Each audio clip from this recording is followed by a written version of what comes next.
Welcome back to the Anxiety Ridden Moms Club, where today's episode, we have no idea what we're talking about. We have We're so just much in our here. minds.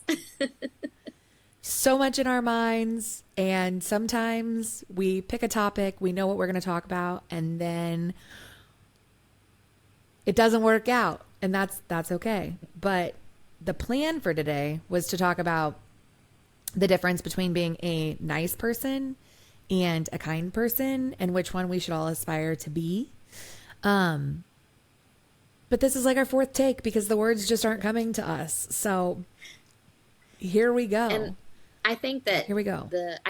one of the reasons is that we were getting kind of caught up in the fact that nice versus kind, and nice is superficial and kind is more intentions and doing things and deeper, right? It's deeper, which just kind of like got us talking about like grandparents and how the world is not the same anymore as far as how it went with grandparents. Anyway, so I think that when it comes to nice and kind, it makes me really think about just the world and the things that are going on and the changes that have been happening even in our youth.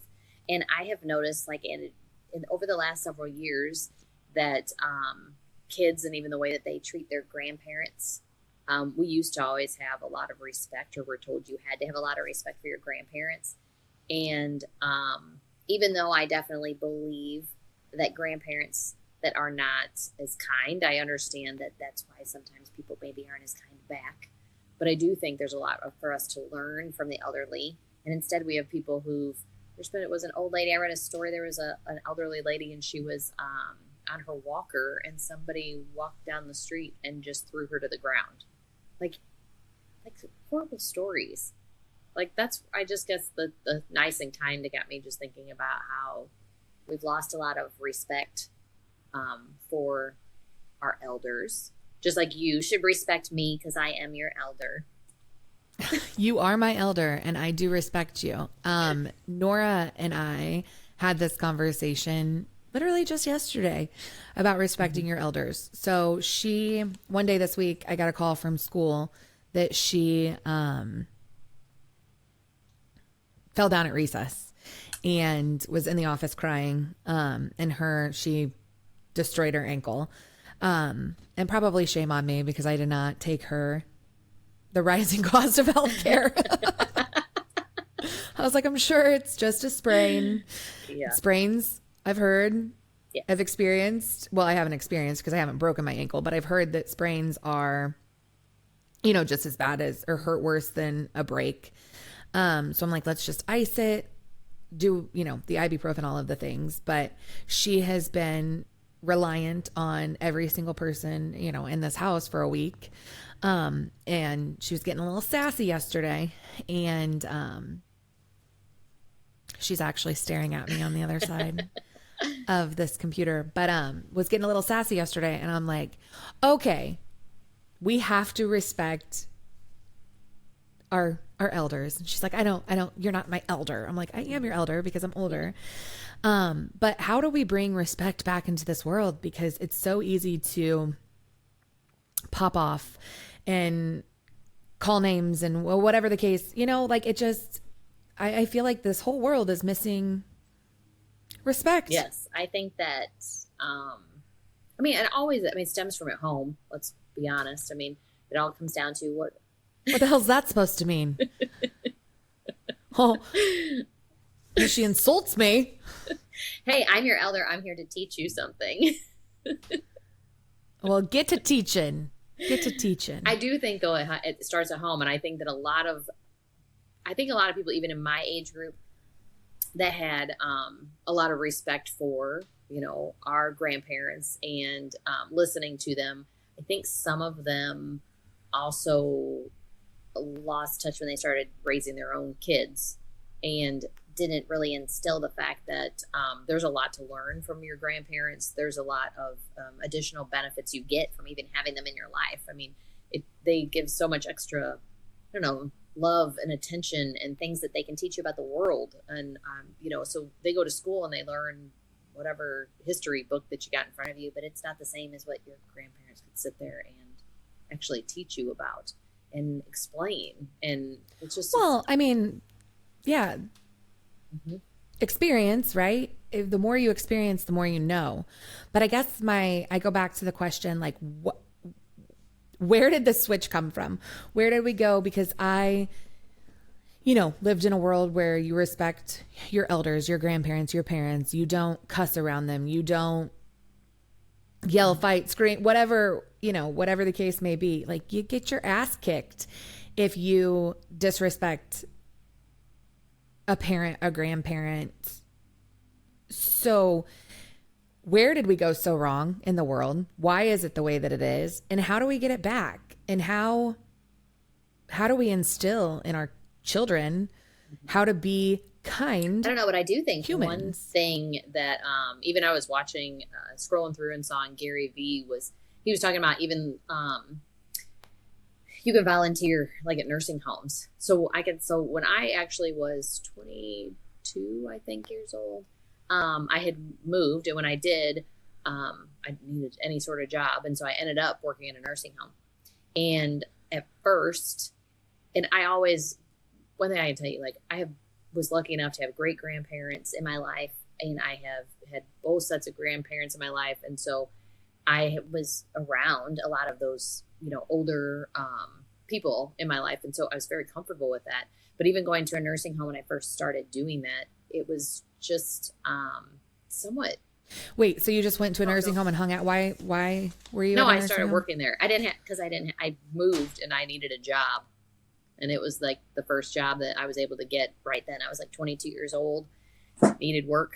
Sorry, and so I ended up working in a nursing home. And it honestly, I even was telling my daughter this recently. I'm like, I had a time where there was aides that always would help like feed some of the people who needed help.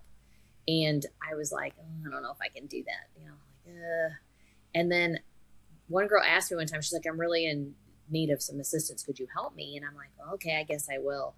And I told her, I said, it was amazing how even after I did that, I kind of fell in love with doing it. And so then I helped do my other jobs faster so I could actually go over there and help feed those people. And what did you enjoy about it?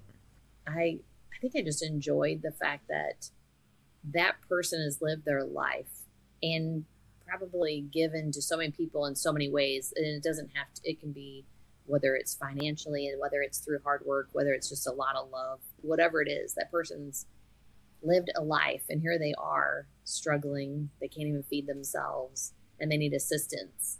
And I just think I don't know, like I would want somebody to treat me with dignity if those things happen to me.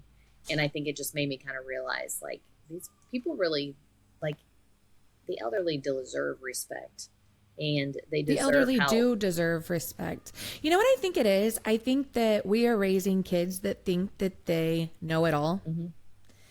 And they don't want to take advice and they don't want to take, anything anybody else has to tell them or give them because they know it all.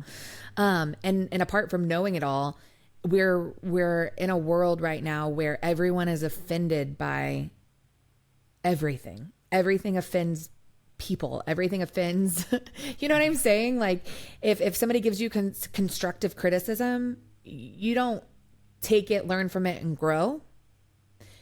You get pissed off because you know it all and you're the best. And well, it's no different than when I was a kid. The neighbors down the street, if they saw you doing something you weren't supposed to do and they went to your parents' home, your parents listened. Now they don't listen. Now they're mad or upset or they think, wait a minute, you can't be talking about my kid. So I think it's just like if we went out, we were told to go out. We didn't have cell phones. So we were told to go out and run the streets. We could do that until the street lights came on and then we had to go home. That was your indication. Street lights come on, you better get your butt home. But during that time, I think somewhat, to some degree, parents also knew other people were watching their kids. So like if you did something, you knew to respect the other people's property, the other people's lawn. People would come out and they'd be mad if you rode your bike through their lawn or something. You know what I mean? Like you had to be respectful or your parents were going to find out and you were going to get in trouble. I don't think that exists anymore. I think that if you got found out, somebody'd say, what's wrong with that person? I mean, really, did my kid really drive through lawn, or who cares if they drove through your lawn? It doesn't really matter. There's just a bike. You know what I'm saying? It's like we always go into this world of defensive. What causes that though? Like what is it like Do we think that It's highly of entitlement. ourselves and that highly of our kids that they can entitlement? How do we fix entitlement? Why do we live in a world where everybody thinks that everybody owes them something? And that, Well, I think some. you know what I mean? Like, Go on. I was going to say, let's take Six Flags, for example. Apparently there were hundreds of kids in brawls in the parking lot in Six Flags last weekend. And so now the Eureka Police Department are increasing, coverage and all kinds of things. And they brought a, not a curfew, but a chaperone. Like if you're less than a chaperone policy, that if you're under 16, you have to have someone 21 or older with you to go to, like, what happened to we're lovers, not fighters? Why does everybody want to fight? I don't understand. Like, I can't imagine, for one, when I was under 16, if my parents let me go to an amusement park with my friends, like, there is no way I would act like an asshole, because you know what I'm saying? Like, I respect myself and the people I'm around more than, like, well, what do you get out of starting fights in a parking lot? Like, I just don't understand. I really don't. And I think as parents, we need to do a better job. We need to do a better job of teaching our kids how we behave in this world and how we don't. And I don't know how. And I don't know. I trust me, I don't have the answers. I heard from my boyfriend and my mom this week in regards to my kids. They have to have real consequences. And when it comes to real consequences for my children, here's what I will tell you. If I hand down real consequences, they are the most annoying motherfuckers you can imagine.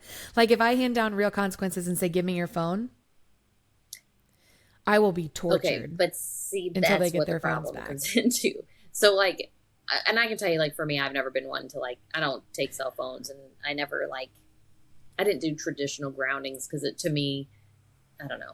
I didn't like them. They weren't if I was giving them punishment anyways, it had to be somewhat entertaining to punish them. I know it sounds probably kind of crazy, but I had to have some sort of entertainment to it. I think part of the reality of it is, though, too, is that the younger generation is raising their kids and somewhat involving them in adult life too much. So they're becoming a little bit more of on a friend level, which when you live with your kids, you're not their friends. They don't need you as a friend. They have plenty of people to be around. They need you to be their mom, their dad, whatever. And so I think that creates where when you lose your voice as a friend, if I say you're not doing that anymore. Like, I was always like, I mean, and I've had times when people are like, oh, because I'll be like, I'm a 3 times and you're out, so like I'll say, stop doing that. Excuse me, I just told you to stop doing that. Then on the 3rd time I'll say, and I'm not saying it to you again. I'm like, as if you make me go for the 3rd time, I'm going to beat the shit out of you. And my kids just knew, like, you stopped. Because I would, at that point, I'm invested. I'm invested in making you unhappy. And that could be that I'm in maybe they're swimming in the pool and you're getting out. Maybe and I don't care. And if you whine, I'll make your life worse. So the kids, I think the kids, too many of them think they're going to win. So see if they annoy you, and they keep annoying you. Well, they win. And so I think all these kids in the world have won too many things, even at home. That's why I think a lot of it does stem at home for the ones that are really out of control. So, I mean, we could be talking about situations where, like, you have good kids. They're genuinely good kids, right? It's not like they're out doing anything horrible. But at the same time, it's like, it's a frustration of who's in power, and the parents are supposed to be the ones in power of their home. But you get to the point where it's even more of a dysfunction in that manner, and that's why we have these kids who just go do whatever they want, whenever they want. They don't think they need to be home at a certain time. No parents are really responsible or taking charge of what's going on in their lives, and that's why it's getting worse and worse and worse. And we're having kids stabbing kids for no reason, shooting kids for no reason. There are more guns in the youth's hands than I've ever seen before, and I always sit and wonder, like, why? But to some degree, you got to at some point say, where are the parents? I mean, like, the parents have to be paying attention to what their kids are doing. Like, you have to pay attention to who your kids are friends with. I mean, my daughter comes home and she has her friends. I am always, like, interested in getting to know them. know what kind of kid they are, what kind of things do they do right, wrong, or indifferent, so I know what to pay attention to, because my daughter's going to get pulled into that at some point somehow, and I trust that she's responsible and she's going to make the right choices, but what at least is she going to be up against, so I can help her. And I think that if you have kids in situations where that type of the friendships can really bring them down a bad path, it makes it worse and worse and worse. Because I mean, honestly, I just can't for the life of me fathom anybody when I was young putting their hands on someone who was your elder. I couldn't even fathom. I mean, just like an innocent old lady walking down a street and to be thrown to the ground, like, I don't understand. Or there's like parties that I've seen pictures where kids are flashing guns and they're 14 years old. Why are we doing this? I mean, you know, when you said about fighting in the parking lot, there was fights in the parking lots when I was a kid, but it was usually a set time. Like, it would be like, I will meet you at 7 p.m. in the Taco Bell parking lot. And I will let everyone know to witness. To kick your ass. I don't know. So I had the Drew Barrymore show playing in the background yesterday, and she had Matthew McConaughey on as a guest, and he was talking about, you know, obviously raising kids, and he's like, you know, when you think about raising kids, you think about obviously parenting them. He's like, and then you hope that later on in life you get to be their friend. He said, but what I didn't realize is that there's a period that I want to be the friend. He said, because if they come to you and they bring something to you, you can react, you can blow up, you can, you know, what he's like, but then they're not going to come back to you. You know, you have these little opportunities when you're parenting to like shape your child and your relationship through communication and how you respond or react. So they're going to tell you something and you're going to be like, in the back of your mind, you're going to be like, holy shit, what is happening right now? He's like, but you've got to control and kind of be that big brother, that big sister to say, you know, I've experienced this. This is how I think you should handle it. He's like, because if you blow up and you lose your mind, the next time they're not going to come to you. And I just think that it speaks to a lot of the struggles that I have as a parent, that it's like, I want a parent, but I also want them to feel comfortable coming to me. And I want them, especially, hey, now I'm divorced, and like, why it's going to be turning 16 before long. And then after 16 comes 18. And like, I'm petrified of the day he comes to me and is like, I want to live with my dad. And so it's like, well, if I have consequences and hold him accountable here, and on the flip side, his dad doesn't, where is he going to want to be? And that scares the shit out of me. And I think that sometimes affects my parenting or the decisions that I make, because I'm so scared. Okay. I'm I'm pushing my kid away, into all this. But am I raising an asshole? Okay. So in my opinion, I understand the idea of okay, like I want my daughter, especially being girls, you know, it's easier to even find yourself being like, you know, I want her to be someone on a friend level. But I think that I have it so much in my mind of, we will become friends as she gets older. But that doesn't mean that when all of a sudden your kid comes to you with a hard decision, parenting doesn't mean I'm here to discipline you, yell at you, and tell you can't. That doesn't make me all of a sudden their friend either. Like, I think you have to be that we can have fun. I think that's a huge part. I think if your kids have fun with you, if you go places and do things, you laugh, you joke, you have a good time. That's kind of your, somewhat form, I guess, of a friendship. But the reality of it is, at the end of the day, I'm mom. But yet my daughter tells me anything and everything, because I don't start yelling at her when she tells me something. When she does talk to me, I think the biggest thing is people always feel like, well, if you go into parent mode, then you're going to all of a sudden start being like, you're doing what? Your friends are what? I don't want you being with that person. This can't happen. Well, why is that happening? And the reality is, you have to stop and take a deep breath and just think, okay, if she's talking, I have to let her totally talk. And then I have to be strategic just about my questions so they don't come across as being parental in a mean, aggressive manner. You know what I mean? I'm not trying to put her in her place. I'm just trying to let's have a discussion about it so I can then intelligently tell you, the good, bad, and the ugly. And I have to remember I was a kid.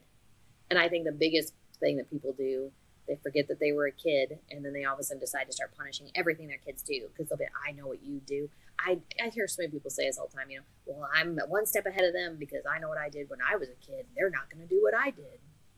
Okay, well, I get it, but you then should be more understanding to say, let's talk about it, because I was a dumb kid who did dumb things, and it didn't really always pan out for me in these situations. So we can talk about that. But I think that it's incredibly important that they even say, when it comes to kids, that they need a smaller space of what they're responsible for. Does that make sense? Like, they can't control everything as much as we give them the ability to control, I guess you should say. And so ultimately you have kids have too much going on, and they don't have the brain power to do the things that we do. We have to help them with that. And then if you do it right, and your kids like structure. So like, I understand, like, when you get divorced, you think, God, I want them to like my house better than they like their house. But that can't really be your focus. And it's not about that you're punishing them all the time. Right. I mean, being a parent doesn't mean I'm grounding my kids every other week. It means that I'm having discussions. No, I'm saying that I'm the complete opposite. That I don't ground them or don't punish them like I should. But it's because you also think because I that want if them, you do punish them, the punishment is like turns. Yeah, and that's not true. It pushes them away. It's really not true. I mean, reality it is they need. Are you sure? Because I will say this. I think that if I had a situation where I felt like if I punished for something that's a good reason to punish somebody, like, hey, this has happened, you know what I mean? You can't say, okay, I will tell you this. You can't have where, like, let's say I say, I'm taking your phone away. Now, when you go to your dad's house, you ain't going to have a phone. Like, that does make it kind of hard, but that's why you have to be creative, and the phone doesn't need to be your go-to thing. Come up with something that they need to do at your home to maybe help, or cut the grass, or do some laundry, or do something else instead. When you're here, you don't get to treat everybody the way you're treating them. You don't get to do whatever it is that you did. And then that way you don't have to turn into this whole, I think a lot of people I hear, they'll say like, I took them the phone away. Now they should respect that over there and take the phone away too. And instead that person over there says, I think that's stupid, so you can have your phone all you want. That's what turns it into the whole who likes who, you know what I'm saying? Instead of involving them. Well, and on the other piece of that is when they see their father disrespecting me, then it's normal or natural. And that's what I'm trying to get across to them is that's not cool. That's not how we treat people. Not even just me, just anyone. We've talked about it before. The back talking, or the talking back, the not listening, it just, I don't know. It's so hard. But when they, when they see disrespect going on, it's hard to kind of bring them back down to earth. We've talked about before, like, there's a way of living at my house and there's a way of living at their dad's house. And I know that that's probably for a lot of people, right? I have different rules. I have different boundaries. I have different guidelines. Whether they have rules or not at their dad's, that's what's up for debate. I do think he does treat them as friends and not a 14, soon to be 15-year-old and a 10-year-old. I think that they hear too much, they see too much, they know too much.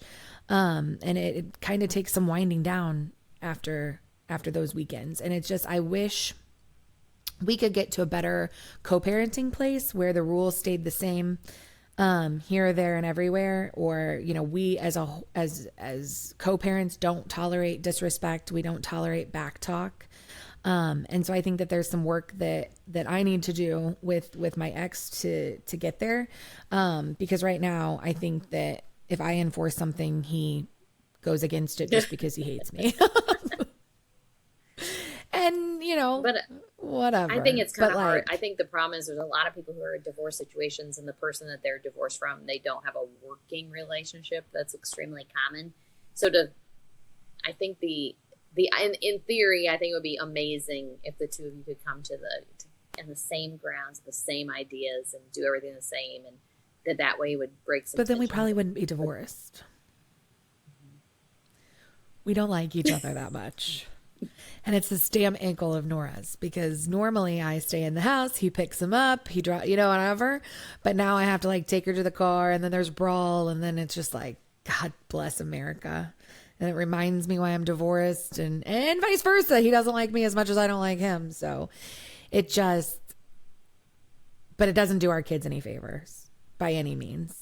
And that sucks. And so we've got to figure out how to better co-parent, but again, have the same boundaries. Like, we don't backtalk. We don't stay up until 2 a.m. on a school. Like, we have to have some of the same rules and guidelines, or we will have assholes, or we will have people that, if mom says no, we go to dad, and then dad buys it anyway, or vice versa. And hey, I'm not an angel. I'm sure that there are things that I've done, said, or allowed them to do out of spite. Knowing that their dad's not going to love it. And, I need to do a better job, because I'm shaping the adults that they're going to become. And if they know that they can whine and fight and just go somewhere else and get their way, you know what I mean? Like, I definitely have to do a better job and have better boundaries and parent them more than trying to be their friend. I just think since the divorce, I've definitely leaned more heavily on wanting them to want to be with me more, want them to be at my house more, to have the better vacations and all of these things. And at the end of the day, none of that's going to matter if they're assholes as adults. And so I have to do a better job. Well, I think the problem is a lot of people get a divorce and then get into a competition. It's not a competition. You have to like let all that go. Like, I think a lot of people do this. It's like, well, I want to make sure my vacation seems more fun, more exciting. I want them to be like, they liked it at my house better because I put on a better show for the holidays. I gave them better presents than the other person gave them. I did something that's cooler than everybody else does. And I think really it's more about like talking to the kids about just planning things together and what they like, so that when they're there, that they enjoy it. I heard this one guy talking, I can't say, I don't remember who it was, and I don't agree with everything he was talking about. But one thing he did talk about was even having your kids plan the vacation, and that sometimes when the kids plan it, they need to come up with like, where you're going to go, flights and everything. And he was talking about how you'd be shocked that when you have your kids do this, that they'll save you like $1,000. They're like, it's just amazing. And they're like, he's like, but then they're more excited about going on that trip because they kind of helped plan it. And I think that what it is more or less that. I don't know about that. I feel like we'd be in some foreign country. But you have to look at it this way. You have to make your kids a part of what you're doing. And I think that that's all that matters. If the kids feel like they're a part of something at your house, then they're always going to feel a part of something at your house. Rather than, did you like it here better than that place? And that's what people get caught up into. And then you think, oh my God, well then now you got mad at me because I got mad at you for this. And now you're at your dad's house and now you're having fun. Now you're this and that and this. So I better not do anything. And that's not true. Your house is your house and should be the same at all times, regardless of anything they do at the other person's house. Even because I think you should always be able to explain. Like if I got mad at the kids and I told them they're going to go to their rooms or whatever the deal was, I would later go and talk to them about it. Here's the deal. I'm not mad. I'm not angry. It's not like I'm sitting around and hold on to what my kids did to me or anything else. I just let them know, though, that at the same time, you're going to not be allowed to do those things in my home because it shouldn't be tolerated, and this is why. But that doesn't change anything in our relationship. And then once they think they understand it, again, then they leave. They don't have it in their mind like, well, my mom just was screaming at me and we just got in trouble. It's more about they just left feeling like, okay, everything's fine. There's no problem. It's good. It's over with. Right. You know what I mean? I think too many people get boundaries and consistency. I think is key. Boundaries, consistency, and quit worrying about an ex. Oh, I'm not worried about. No, you know what I mean, like what they're doing or even dealing with them. I mean, it does stink. I mean, I'm like you. I liked it better when you just keep it to where they drop off at the curb and I'll stay in the house, and just makes life a little better, a little easier. The more you can limit any of those interactions can be good for certain people. So I understand completely. I know. It goes hand in hand. If they disrespect me, then they're going to disrespect, anyone. And I don't want to raise assholes. I want to raise kind people. And We're working on it every single day. You know, this 2026, we've said it once, we've said it 100 times. It's the year to get uncomfortable. And that means getting uncomfortable in every relationship that I have. That is with my ex, call him a baby daddy, if you will. Getting uncomfortable with my kids at times, you know what I mean? Just setting boundaries, communicating, not just avoiding a situation because it's easier. I feel like that happens often where I just let them be the asshole because it's easier than having to hit it head on. You know, where we're growing this year, and we're having these uncomfortable conversations, and we're doing the uncomfortable things. So we raise kind individuals, and honestly, it's one day at a time. It always has to be one day at a time. But as long as we're doing it the right way, and we're trying things different. Sometimes something doesn't work. We can redo it the next time. You know, make it better, and make sure at the end of the day that we maybe choose some things to teach our kids about kindness, and maybe get them involved in doing something kind. Just like Gary Vee said, you could always do things at a nursing home. Take them to a nursing home. I'm going to take them to a nursing home. They're going to volunteer. Be better people. Yeah, even like I don't want to raise spoiled ass brats. Yeah, sometimes I think it's cool to like have them. Let's level set here though. Okay. I say I don't want to raise spoiled ass brats, but then I was late to record the podcast because I was buying my spoiled ass brat some Neatos that I paid 4 times the price for because they're sold out everywhere. And she didn't even ask this time, but I was like, oh, why is there a line? Like there was this just random line uptown, and I was like, oh my God, they have Neatos in stock. And it was like, they opened at 9 and it was 8:57. It was like the perfect time. And I paid 10 times as much as I should have. But I got her some Neatos, and but split personalities. I don't know that I want to be responsible and not raise spoiled ass brats. And then I enable the spoiled ass brat. And that is tough. That's a tough line. Well, who doesn't want to spoil their kids though? That's always fun. I mean, I love spoiling my kids, but if you don't have boundaries, then it gets out of hand. So as long as you have boundaries, it's not a problem. Spoil the crap out of them. That's the point. Having kids, enjoying them, enjoying life, doing fun things together, laughing, joking, all that good stuff. And once in a while, you got to crack down on them. It just is what it is. It's called life. And I think I will say, as far as Nora goes, and she's watching us live right now, so shout out to Nora. You know, we had the conversation about respecting everyone. And she came back and issued some apologies a little while later to me, to Brad.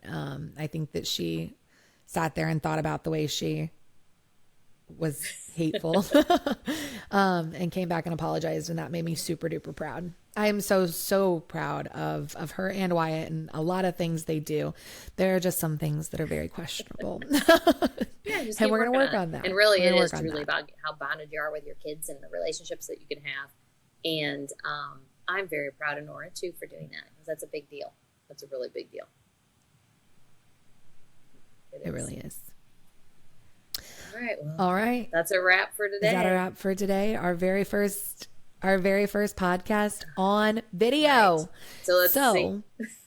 We'll see when we edit what this thing happens. Keep that in mind. This is our first video podcast. So if you don't like it, don't judge too hard this time. We'll get better. We are going to get better. And we're actually going to go live. Yes. Later on this week. Yes. So stay tuned for that. We'll have lots. Yeah. Bear with us. We're trying some new things. We're getting out of our comfort zone. So like I said, the very first podcast with video, we're going to go live later this week. We're super excited about it. So keep an eye out on our social medias for all the exciting things to come. But for today, we're going to be uncomfortable. Yes. And that's a wrap. Have a great day.